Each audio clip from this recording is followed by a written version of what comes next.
Shut Kuyunu Sheo live stream to John Tamanish.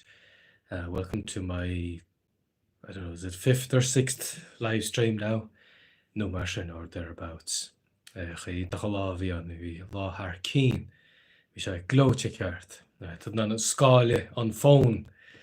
Tad na scáile on phone you can see the phone stand there anyway. Ta sunnig mul trúnú na jasachi. Which a bunch of time of us a tronuna, agus vi ma hain agus ma van. Agus Kylie Bug, vim which headed a tra, agus vi chatting a snob while vin Kylie Bug a snob. Which I hinted yes. So I was over at the beach there with my wife and the little girl, our daughter, and she was swimming in the sea, and so it was really lovely. I don't know, cert Marajara, I don't know, splish splash, doing splish splash. Mar sé bhí sé an jazz ar fad. Agus sé, so feiceam gúil duine bháin sa stream, Tásúlam bhútib go maith, nó gúil tú go maith. Hope you're well, whoever you are, and the one person in the stream so far. Mar sé gceist am beidir leabhúdaí anna sa stream beidir, my intention is to do roughly maybe 30 minutes or thereabouts, a hartar leabhúd. Kumaleshkal, hartar leabhúd na mar so about 30 minutes. So mata gceist agus duine bit a brand new sheer done mar a replay. Anyone who's looking at the replay, Bishop Banan Kumaleshkal, Bishop Banan ceist ágal agus jinama mo yield ceist tá go agurt. Sure, Mardur's maybe make a trot, as I said there, was at the beach there and really lovely. And just got Joe near to Rohe. I was a catch and chat. It was just gone past 7 o'clock, what time Hartha would have like in about an hour ago. No Martian. Near to Rohe, we should get jazz on near to Rohe. It was nice, but wasn't too hot. There's Brian Murphy chin Jaga Chahara, nach Willa Tranuna Kahalan.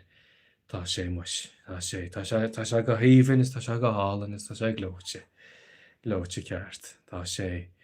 Agus tá mai ceap go lá na hóile freisin na bhut, lá na hóile gan aimse bhrás. I think there's 1 or 2 more days of the fine weather. As it's in Beijing, me sé garú, Beijing me sé garú, chin rí Beijing. Níor go me sé róganna, níor go me sé nús mas cuin lib mi baltaine. Vi am sé glóte ceart ein couple seachtain ma. As it sin dar se go mór Jeremy Belton a gotí tús mi mehef vi trochaimse. When we had the good weather back in May, really nice weather for about 3 or so weeks, it was a very sudden change then to really awful weather for a couple of weeks. So Tásúlam nach méin mar sin, tas at fad wal aimse magalo. Fad which have raised the chedum does not have more shul as long as it's mostly dry. Chafads which have raised the chedum, as long as it's reasonably, relatively dry. Doesn't have a morgus, shul, agus quarter chedda tra and everything much. You can still be able to be out and about when it's dry and go to the beach even. So it doesn't have to be spectacular weather like today and yesterday. Ach, so mata ta sheshar feikim gur sheshar sa live stream. I see there's 6 people in the live stream now. Marsha no, I want to say she's good through it's gone down to 3 people there. Ach, mata hashtag rom. If you've any question for a native Irish speaker, any question for a native Irish speaker, I'll do my best to answer your questions. Shannon, are you on steroids? No, Neil, steroids, Jelen Smudge. No, Neil, no steroids. Kifa meant I got steroids. Why would I take steroids? I don't think steroids improve your ability to speak Irish. Ní chuann te fás nó ní ardan te seans, but da chud gaeilge. Also, do you go gym? Do you go to gym? Been a tógáil clai. I build walls, agus be me duna ober spáide. Upper Spraoi means spade work. So I do lots of gardening with the shovel, with the spade, and I build walls. Ag tógal clai, be my tógal claiche, build walls. So ni lein gym ag tastal, I don't need a gym. Jach clai hógal. Dúirt Mick gin, George Mick, tá mai chaid east, agus upper fós. Níos luachte in cha America. Oh, come on, what the fós a cupboard will?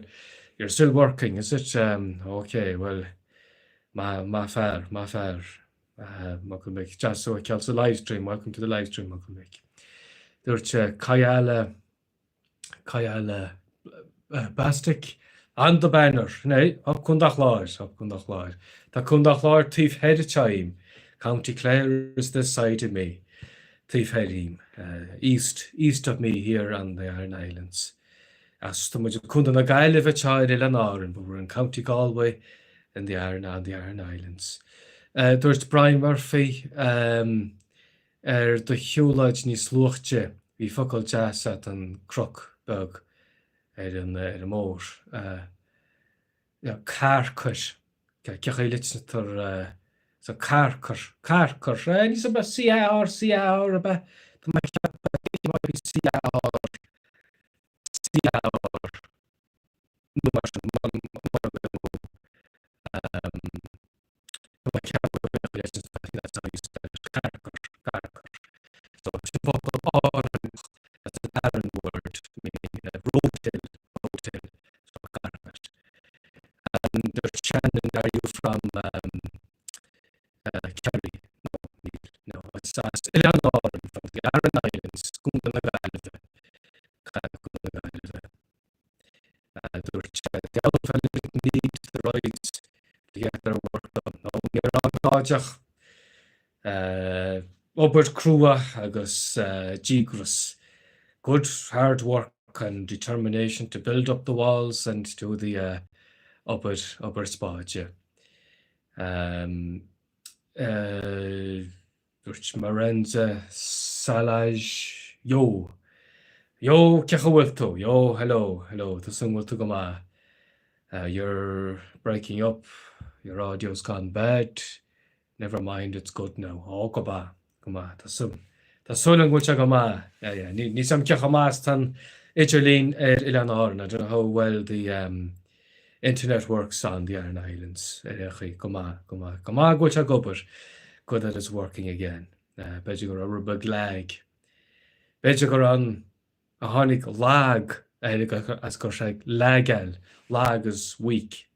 So you might say a bit of a pun. Maybe it went lag. The single went lag and created a lag. And you thought birch live stream, so there's only 2 left in the live stream. So my fatches and I scared all there was about 6 or 7 people in the stream there, so I scared them off. My fatches. Where are you from? Ilan Oren, the Aran Islands. Ilan Oren. Yeah. So Uncle Mick says sometimes you say Mugalamu or something like that. Oh, Moro Magalamu, if I'm not mistaken. If I'm not mistaken. Mora Wilma Egdol Amu. Moro Magalamu. You say it with native Irish, quick. Abbreviating. So, Mora will may a dull amu, if I am not mistaken. Amu is last, or last. So if I'm not going last, essentially, Mora magul amu, if I'm not mistaken. Yeah. There's Shannon. I know you're from Ireland. What county? Well, Ilan Oren, the Aran Islands. From Ilan, the Aran Islands. There's Uncle Mick, 6 people I see. Oh, come on. Well, better go lag or mohi, so maybe there's a bit of a lag on my end. Like Carrer, I see 4 people in the stream. Carrer. So if you have any more questions for me, feel free to ask. Nabich imni no Ivers Barry question the year. Do you smoke the herb? No. So we say here for the herb, we say ránach, the same for fern, the same word for fern, ránach. And no, ní chama ránach a riamahil. Ní chama ránach a riamahil. I've never smoked a cigarette or the other plant, the herb, as you said. I've never smoked that in my life. Ní chama sin a riamahil. There's Brian Murphy. And mín tú ag riocht na lainte se nó mín tú róch nóch. Spraoi a bheith ag riocht freisin. Ba bhailm ní smú riochta se ba bhailm ní smú. I'd like to do more running, ba bhailm ní smú riochta ach ní bhín tá se couple seachtain nó rum tam journach. It's a few weeks since my last run. Ba bhailm yes, mailm beidir de chúcé nó mar sin. In is a ríist beidir deach le am, beidir deach rifa me, beidir 3k éasca. So sometimes for time I might just do like a 3k run, but I might run at a much faster pace than I would chúcé. You know, beidir go rifa me ní skippa ní éisce riocht 3k. Can I intentionally running a faster, more intense workout, shorter but more intense workout. Just le am, just for time. So bhailm ní smú riochta bhailm ní smú. Tána hócas arm, I'm wearing the hócas. Runners ma, they're good runners, hócas, tá go máile riocht. Agus tána the headphones, special headphones are shocks, SHOKZ. So it's a chimpler the chloigan na cha agus being bone conduction. Ní víte that is close up just chimpler that is close up. As fin listen to an cellar, listen to an kjol no podcast after cellar. I thought the first one question chimpler. You know, so you can the shocks headphones are very good for running because they don't fall off your head. They kind of go around the back of your head. So even if you're running quickly, ní hitchin chat. Agus you're able to hear the music or the podcast very clearly, and also you can still hear traffic, cars, whatever as well. So it's just sábhailte. Go leor daoine be just riocht le headphones. I see lots of people running with headphones. But I think that's dangerous because you mightn't be able to hear traffic. But not push a car, no tracht, no tractor, no bicycle few, or even a bicycle you mightn't hear with the headphones. But with the shocks, SHOKZ, shocks, headphones, earphones, whatever, bone conduction headphones, you're able to hear around you. But you can also hear the music or podcast or whatever you're listening to. Do you do the shrooms? No, I smile mushrooms. Be my galore mushrooms. I eat lots of mushrooms. I smile shiitake. I smile lion's mane. I smile king oyster mushrooms. I smile gná and button, chestnut button mushrooms freshen. Ní bhí me tógáil an cinál eile víns rack like I don't take the other kind of mushrooms. Never have. I've no intention of taking any kind of drug, any recreational drug. Never taken it in my life. The only drug I've taken is alcohol. Agus ní bhí me gól rovinnic, and even that I don't drink alcohol often. In this is it is cower fánach. The only time I drink alcohol, gin am means my gól alcohol beidir fuinnolig, maybe Christmas agus beidir kosher specialty, maybe special occasions for kosher parties or OKG special occasions. Beidir ma glynne fin no beidir piunta a wine. We say piunta here instead of piunta for a pint. Beidir piunta porter a wine. Chuile couple of me maybe every 3 or 4 months. No beidir chuile chúví beidir maybe every 5 or 6 months even. That's tam jarnach vi pion tam which I river nolik. The last time I had a pint was before Christmas river nolik. Was that just keen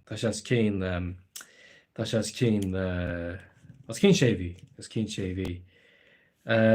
So I guess well Agus bhfuil é cheist eile hom, do you have ficim duine to live stream? I see one person in the live stream.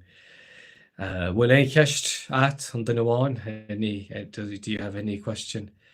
Dúirt Brian Murphy bhfuil couple focail go Gailínbeag fós. Tá seo focail. Tuigeann si tá broga, shoes, curcra, jarrug, purple, red, suas, shees, up, down, tá sin an rá, capel, sin an capel rá, capel horse, she's able to say capel, she's able to say gaier, she's a dog, that's gaier. Well, she's able to say these words in the focail in the bailach she's able to say these words in her own way. Nach bhfuil si fuamnú na focail bailach ceart. Maybe she's not totally pronouncing the words correctly, but in her own way, in her own toddler way, tá sin anna do rá. Tá mai ceappa go bhfuil nach fis a cúd focail in seice atá san faoi. I think she has about 25 words that we know of, about 25 or no martian or thereabouts. That's a skiff that she's my wife has written them down. Ach tá coppa ceann eile freisin. Mar se tá si dúna go bá, tá si forbert go má. She's developing well. She's slán freisin is diarit, mar sin, she's able to say diarit like that. Agus Ishke, ocher, ishke, water, ocher. She's able to say ocher as well. And nunny for sunny. She says nunny, the sunny. Agus mar se dúna me beidir cúideag nó modile I do another 15 minutes my timer. Tá mai le timer cho léir inis inis cúideag nó mod. Yep. So the timer I have the timer on 15 more minutes as it said by our moinari, and then I'll have to eat my meal, my dinner. So gan cúideag nó mod in 15 minutes. So, if you have any more questions for a native Irish speaker from the Iron Islands, if you have any questions for me. Will you be brand new with Simo at a telly and Netflix? Are you watching anything interesting on the telly or any podcast? Do you have any podcast recommendations or listen to anything interesting? Well, be my goni solar podcast Solar. We say solar here means to search, looking for. A quarto. Ach German is solar. So solar. A notch quarto no a glorg German solar. So tama solar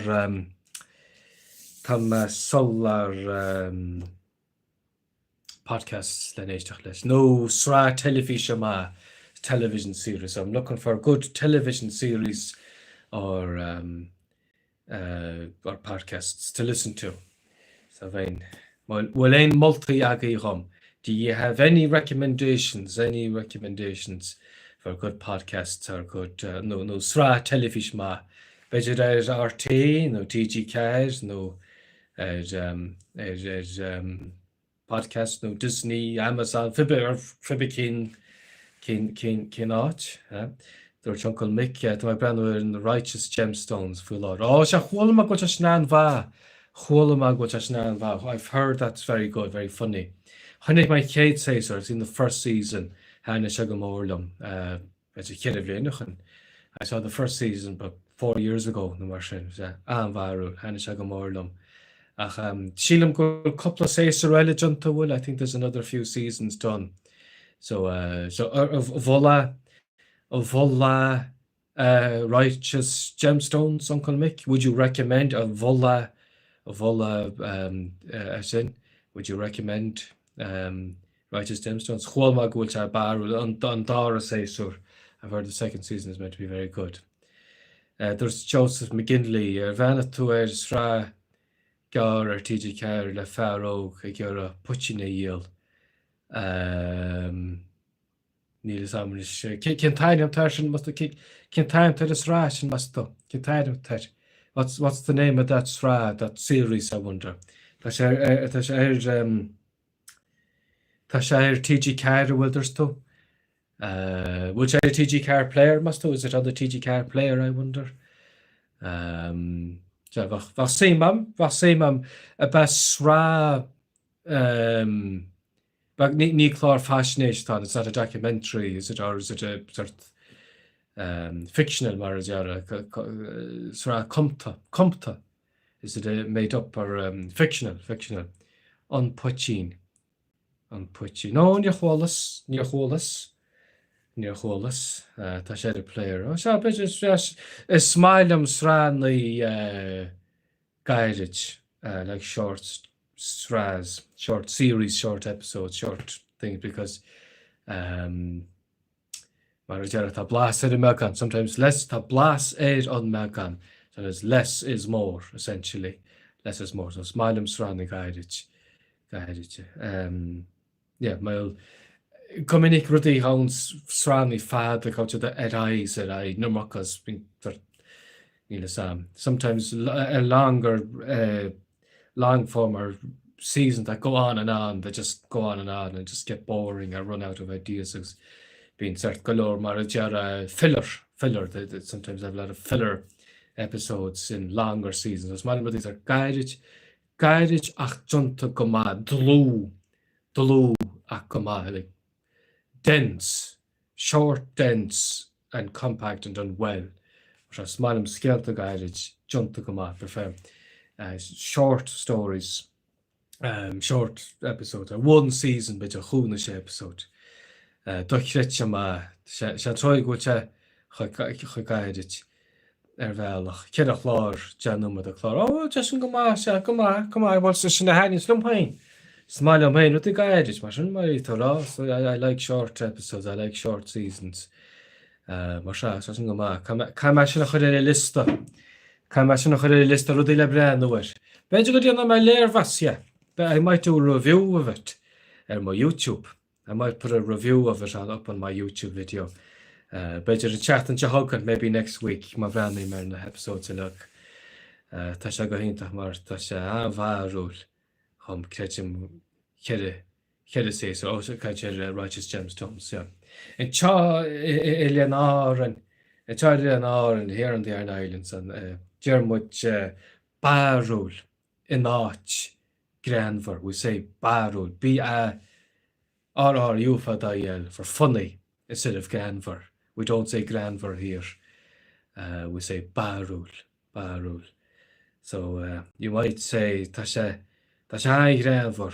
Tasha Varul. Instead of Tasha Granver, you say Tasha Varul. Oh, Tasha Varul. It's mine of van Kale freshen. Oh, come on. Shinkurava. That's a good sign, Masha. Shinkura. That being my brand new telefish. An angel in my van, so I watch television shows with my wife. So Shinkurava, that's a good sign that your wife likes White Gemstones. I bet you can danish a more van so fresh and my wife might enjoy it as well. So Shinkurava, good sign, a good sign. So barul funny, but barul can also mean opinion. B-A-R-U-F-A-D-I-L is opinion, and B-A-R-R-U-F-A-D-I-L is funny. So you might say, oh, shin barul. That's a funny opinion. Barul. It's a pun. So it's funny, yeah. So barul inach. Barul inach granver. Barul inach granver. Oh, that's a barul. So, yeah, barul inach granver. Like you much made no matter fuck you're a timer. After shaft no matter fuck you're a timer. So there's 7 minutes or so left in the timer before I head off making my dinner. And my name is a yunna. Jermuj a yunna, it's a Kittu Junna, what are you doing? Kittu Junna, what are you doing? Kittu Junna. Ach, Gonamara, Kittu Gina, they say there, Kittu Gina. Kittu Gina. And in Ishmael, Kittu Yunna. They say in Ishmael, then Kittu Yunna. And child in the sayer, we hire in the sayer, we say kitu junna. So the show chifrat the Beckham and show sin focal in the sayer for a lat galore. Show. So the show chifrat show chifrat. There's lots of differences in faulicht, the pronunciation, and fuemno, the pronunciation. So there's a lot of differences in how we pronounce the same words. Mar húnpla dearmid go, to go, to go or to get, go ma sheer, I'll go over, go ma said, I'll go east, go ma sheer, I'll go west. And go ma suas, go ma shees, go. And in the Shema, just yow, not go. So sin focal, sin bailach le idir yellow in the sayers in the Shema. That's one way to differentiate between the sayer and the Shema, and that's how I recognize a lot of these subtle little differences. Is how I recognize someone from in the Shema versus someone from in the sayer. The one on idir yellow idir yellow is differentiate story on Astrachan. It's good. Dúir Spraoi Murphy tá sé sin iontach a chluisteáil príomhláide chun bheith tóigeamh le gailge tá tála de tará gohfuil sé de tará gohfuil tá you can say definitely say that go háirit especially tá cheart ar fad that iontach ar fad is onar mór agus sé iontach a chamsa mar tuismóir tóigeamh me héin san éilteacht le mochait gailge a thuirt no, so it's a privilege, as I say there, it's an honor and privilege as someone who's born and raised in the Gaeltacht here in the High Islands, that I can give that gift of Gaelge to my daughter. I hope to God now she'll have Jenna Mama Yeel me could mochach Gaelge, do my utmost best, my best. Effort that you'll have proper native in a sayer Irish. Fuckle in a sayer agus fuenu in a sayer, so Jenna Mama Yeel. Dúirt Uncle Mick, tá sé anmharúil in áit ar fad. Sé anmharúil, tá sé it's very funny, tá anmharúil. Well, Chavarul are fat.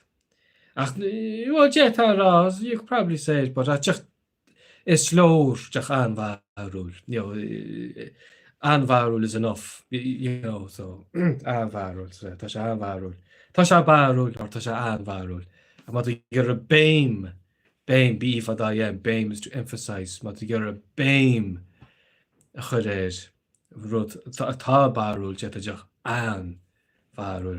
you want to emphasize the funny barul, you can just say an barul. Kemet numad an istafak is a live stream. 3 numad gale, so 3 minutes and a half. 3 numad gale fak is a live stream. So Matai Keshtak home revenue must may if you have any questions before I head off into the kitchen to so before I head off into the kitchen to make the dinner. Do you have any other questions for me?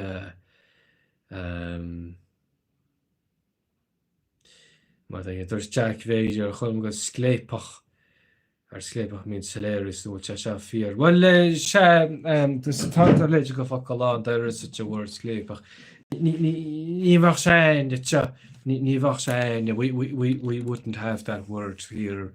I've heard the word, but we wouldn't really use it. Scrape, yeah. We wouldn't use that word really. We just say barrel. Yeah,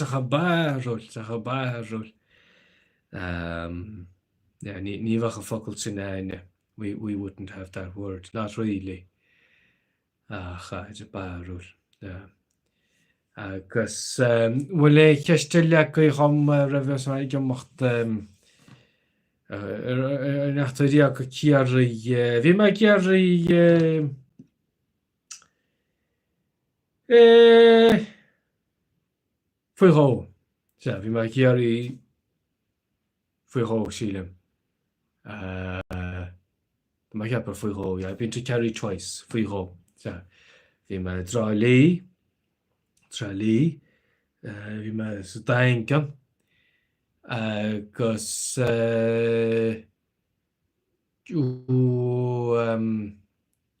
cen méir ba freisin sílim. So bhí me drá lí daingan agus cen méir sílim. Cen méir agus daingan agus drá lí. Agus bhí me gear every couple of turn. I was in Kerry a few times anyway. Bhí me a couple of turn cínte. I was there a few times cínte, certainly. Tá na Kerry a celas na sair, tá seta I réipir to see Kerry from in the sair lá a line to áirit. On certain days you're able to say Kerry from the Iron Islands here. Kashava sillar has to be clear, slaw sillar. That on the Brandine Ekal, you're able to see Mount Branton, the Brandine. And sillar, you're able to see it very, very sillar, very very clearly you're able to see it. Line to only on certain days you're able to see it. And when you are able to see it, that on Ekal and sillar. You're able to see it very, very clearly. There's Jack Fader is all in a mullim trolley the dying go more agus the killarn go into freshen is kunda lawn less there agus tagalor legenda agus kill so to sure check chase kunda just kunda here. It is a lovely County Kerry, It's mar dúirt madan you're able to see County Kerry from in the Seir, from the Iron Islands here. On a clear day, on certain days you're able to see it. Mount Brandon, the Brandon, you're able to see it. Dúirt Roisin J. Baharja, just my watch Roisin, some to come up. Jack Fader, is there a Mayo dialect? Tá. Belavudad Belmullet agus Turvicage and Turmacigi. At a rail gan lag but the Irish there, the numbers, especially young people, lag. It's very weak, very, very, very, very weak. Nile Mountskal la Mayo doesn't have what all of some as far as I'm Benjamin Meeker, Marmagula Mo. Mayo doesn't have a Gael school, Mountain school, secondary school, full Gael school, Irish language school. There's just nothing to go. But Mayo is a very Gaelic county, so it's very bad that they don't have a secondary school, Gael school. Tá Bun school in the Kerkalore, they've Gael school and the Bun schools, they're all right.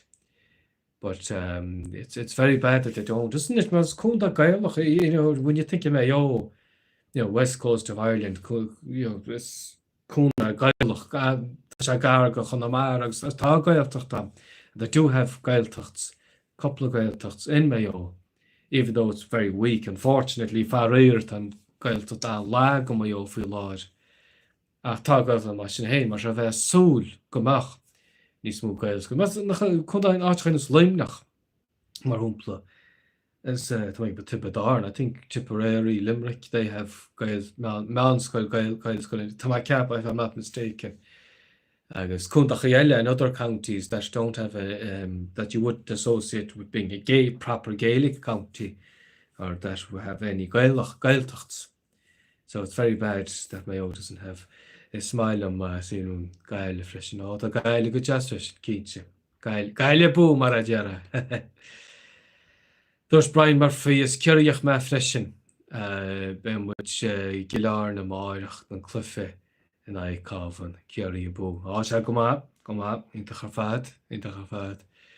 Jern Gomay. By chance an or chance an vag me come off a Curie I think Kerry have a very strong chance of beating Cavan. Chance anord. Vein money noch go more for Kerry. I'd be very confident of a Kerry victory over Cavan or Cavan. Ik heb het door Jack Vader. Ik heb het door heen wil geilge. Maar priv hangerish. Maar vi chef aan de mailje bliat röve har ett nasasen då moet dan geilge en priv hanga. Ken we nog toe een sprukshavantje maak. Wanneer Spraoi wat dat zou laat jam mee. Dat zou laat jam mee. I hope to God that Irish Gaelic will be spoken as a primary language in Ireland. Dat zou laat jam mee. Krijgen je moet just how we do that. Well, you Oldham, learn Irish, speak it to like-minded people, Gael Cody, Beidger for badge, if you're not from the Gaeltacht, Beidger, if you're kind of Gael Cody, Beidger for badge, maybe get a badge, to Gael Gam or something like that. Beidger can I do the Ellichin la Gael Gig will Gael get, because you wouldn't know who has Irish, Nivas a cup, Nivas a Kindaniva cup.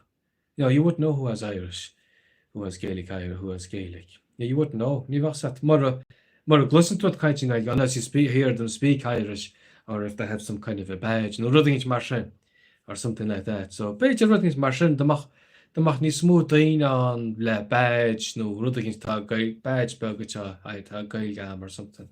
Badge mach ni smooth in a kind of gail sprach sashen dain it in never that, maybe, I don't know. Badge make a bank, maybe you might be at the bank, mar humpla.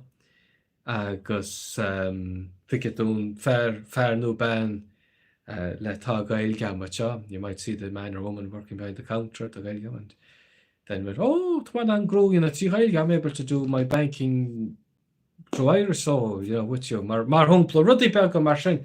No, Jeff, I get shop, what to do, I shop. Cannot Bolin, if you're at the shop getting a loaf of bread. Bolin, no buying, no Fibikin Rud, whatever groceries. Then you see the clerk and fair no ban go push to the counter, man and woman behind the counter working, and they have the thing here. Massa Super Value, no Tesco, no Duns, Aldi, Lidl, Fibby Kinnoch. If they have the little thing here, the Gael Gam, you might go, the Gael Gig shop. No, Eke shop. Sure, Kim H. Tarshin, how much is that? But yes, in €2, in €3. Febby Kimage, maar ze hebben dan een groei in het Gaelke. So beetje gebin came bag. Beger, niet de sam, niet. Beger. Door Jack, door Brian Murphy, de Sulam ben. Factor 50 in the mile, come on. Must have been a cherries tomorrow. Will it be hot again tomorrow, May? Will it be as hot tomorrow? Beger May, might be. Tas a scam, all the in the Sayre, and it's a scamble, it's cloudy. It's very cloudy here. That's a mediv. Mediv is another word for mild. It's mild, warm, mild. That's a scamble, but it's cloudy. And so beige mesa. Beige nach matas a scamble a morach ni factor 50 watch. If it's cloudy tomorrow, matas a scamble a morach ni factor 50 watch. There's Jack Vader, the son of Godar sha. Law kinch go lua. So dawchi ceapam go féidir lim. Tá sé is seo fad chun na teangálainn séine se chosint as a chuimhnú se cinnte. Tá muid gailge anna the fear tá gra láidir am go gailge. Láidim gailge chuna lá bí mé cleachta go leithúil. Come on, well sin an rud. Gaelge tat, loudy. Any Irish you have, just speak it. Daily. Sin bailach magus. Níl gaelge ferfam ach tá passion olvor agus unum agus hang go hoogis. Come on. Well, sin at a watch test in G-Grus, you need a determination as a passion. Passion agus G-Grus. Mar ceiste bháin eile an timer catch, the timer is passed. So Mata ceiste le hum, if you have any other questions before I head off, Mata ma gaidi sort stoki is starving, stoki he. STIU for the GTH here.